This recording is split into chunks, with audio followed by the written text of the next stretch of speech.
Your heart does a whole lot more than just pump blood. It produces a measurable electromagnetic field. That's right, real physical energy. But what if there was much more to that energy? What if hidden within it was a kind of invisible communication, the kind that gives you a sixth sense about the world around you, without you even knowing consciously? In part 1 of this series, we looked at how we've built machines to detect the heart's energy, from early electrocardiograms to quantum sensors capable of measuring signals so small they almost disappear into the background noise. Now, we'll explore decades of theories and experiments that sought to prove that not all heartbeats are created equal, that they may hold the secrets to your health, your thoughts, and your emotions, and that when human hearts come together, they can literally change the physical world, just maybe. If patterns in your heart reveal your internal state, could those same patterns exist outside the body too? Could the heart be broadcasting invisible messages to the world around you? And are the vibes that you pick up from other people when you walk into a room telling you more than technology can currently measure, in a language that your conscious mind doesn't speak? Join me as we unravel all this and much more and enter the Codex Legendarium. I'm Shelby Melanson.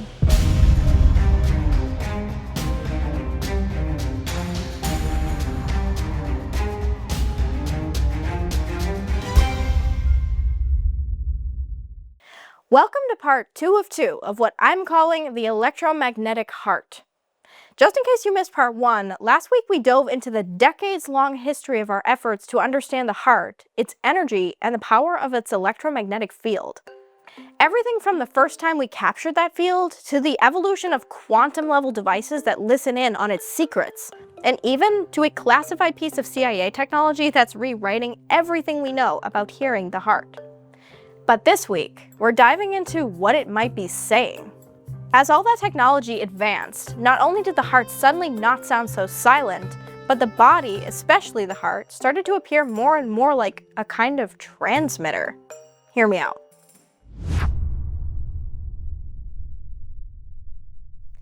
Right around the same time, 2 researchers started talking about a pretty wild theory. What if the heart isn't just generating energy? What if it's carrying information? Or what if it works like an information generator? They wrote all about it in this paper from 2005 and called it the cardiac bioinformation hypothesis. Basically, they proposed that the heart's job in the body goes way further than just acting as a simple piston pump. Instead, quote, "It is our hypothesis that the heart functions as a generator of bioinformation that is central to normative functioning of body." They go on to say that the heart's bioinfo comes in 4 distinct forms. The sounds that the heart makes, the swirling motion of blood as it passes through specifically the heart's left ventricle, which is called vortex blood flow, by the way, pulse pressure, or the force created with every heart contraction, which they say carries information in the forms of frequency and amplitude, and finally, the cardiac electromagnetic field. Now, here's why they say that's important. Quote, "Unlike the electrocardiogram, the magnetic field is not limited to volume conduction and extends outside the body. The therapeutic potential for interaction of this cardioelectromagnetic field, both within and outside the body, is largely unexplored." First of all, if the heart's electromagnetic field can extend outside the body, then contrary to what science says about the heart's field being very weak, that doesn't sound particularly weak to me. But more on that in a second. Second of all, in other words, the paper is saying that science has not explored what or how the heart may actually project information outside the body, or how that information might impact the person, him or herself, the environment around that person, or any other person who might be in the vicinity. That gets extra interesting when you think about a couple other things, starting with the vagus nerve. In short, there's a communication superhighway inside your nervous system that runs between your heart and your brain, among a few other organs. The thing about it is, it's not a one-way street. Information doesn't just go from the brain to the heart. No. On the contrary, research confirms that the heart sends significantly more info to the brain than the reverse, and the ratio is a whopping 80% to just 20. And because 80% of the nerve's info-carrying fibers send messages from the body to the brain, the heart theoretically influences the brain way more than the other way around. The other aspect is something called heart rate variability, which is basically the fact that the timing of your heartbeats fluctuates ever so slightly in different ways at different times. We're talking millisecond differences here in the amount of time between your heartbeats. But even that super short amount of time, which is almost, but not quite, undetectable by the way, institutes like Cleveland Clinic say that HRV can not only hint at mental health issues like anxiety and depression, but actually predict current and even future health problems like congestive heart failure. Here's the thing. Because of all that, some scientists also believe that the heart's patterns hold far greater secrets. Now, this is where that original research that caught my eye and inspired my research rabbit hole for this whole video series comes in. If you go online and start looking into electromagnetic field research tied to the heart, you'll probably come across some articles or even social media posts from the HeartMath Institute. Now, this organization has been at the heart, I know, I'm so sorry, I couldn't resist, of some debate. But we'll get to that in a minute. For now, take all of this as you will. According to Chapter 6 of the Institute's Science of the Heart Research Overview, the heart produces the human body's largest electromagnetic field. Quote, "The heart's electrical field is about 60 times greater in amplitude than the electrical activity generated by the brain. Furthermore, the magnetic field produced by the heart is more than 100 times greater in strength than the field generated by the brain, and can be detected up to 3 feet away from the body in all directions using squid-based magnetometers." But there's much more. HeartMath Research Director Dr. Roland McCready published this paper in 2022. In the abstract, he writes that as a communications systems engineer, he was, quote, "never satisfied with the explanations I had been taught about the deeper nature of electromagnetism, even though much was understood in terms of how to use these seemingly mysterious electromagnetic fields to carry information over great distances." He goes on to explain that after following his own curiosity, testing out heart-related anti-stress practices himself, getting a master's degree in consciousness studies, and joining HeartMath, he and his colleagues started work on a series of experiments with one goal: to figure out how different emotional states are reflected physiologically in the body, and how the body works. His first experiments all focused on positive emotions like appreciation and compassion, plus negative ones like anger, to figure out how the body physically responds to them and which ones impact the body more than others. He looked at variables like heart rate, electrical activity in the brain and other nerves, respiration or breathing rate, how much the skin conducts electricity, and much more. Quote, "Surprisingly, these spectra appeared to reflect one's emotional state and became our first form of heart-related biofeedback. We set up a process where the ECG spectra could be viewed in real time. Our participants found it fascinating to see the spectra change as they intentionally changed their emotional states." After all that, the team zeroed in on the heart's electric field ratings from EKG machines and heart rate variability. Quote, "We found that the heart rhythms, blood pressure, respiration rhythms, and often a very low frequency brain rhythm were frequently entrained." But that's not the best part. Quote, "In essence, we found that the rhythmic patterns of heart activity were associated with distinct emotional states, and that across different emotions, repeated at different times and in different populations, quote, it has since been shown that the analysis of the HRV pattern alone can be used to detect specific, discrete emotional states with around 75% accuracy." Boom, I know. So, according to them, the electromagnetic field of the heart directly reflects the emotions we experience. And given what we talked about earlier, that the heart's field projects at a significant distance outside the body, does that not mean we can feel each other's emotional states from 3 or even maybe more feet away? When the vibes are off, are we feeling the magnetic energy of each other's hearts?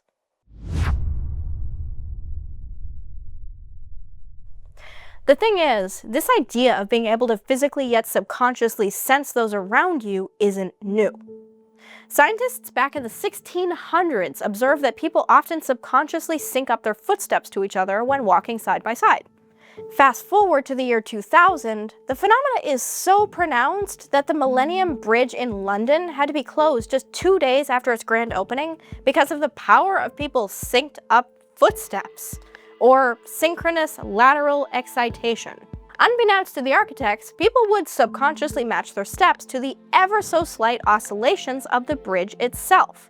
And when massive amounts of people were all on the bridge at once, and did this at once, their footsteps created a positive feedback loop that actually swayed the bridge so much that safety authorities had to close it down and install 37 dampers to help dissipate that excess energy. Besides footsteps, there have been many studies showing that people, especially people with close emotional bonds, also sync up on a whole lot of other things. Something called emotional contagion describes when people automatically mimic each other's posture, facial expressions, and movements. And when it happens, positive emotions and other benefits like improved teamwork also show up. Other studies show that when two lovers touch, both their breathing and their heartbeats sync up, and it even acts like a mild painkiller. The coolest part is that you can easily test this one out at home, just grab a buddy to help you. I did it too, and now I find myself noticing anytime my feet or my breathing syncs up with the person that I'm with.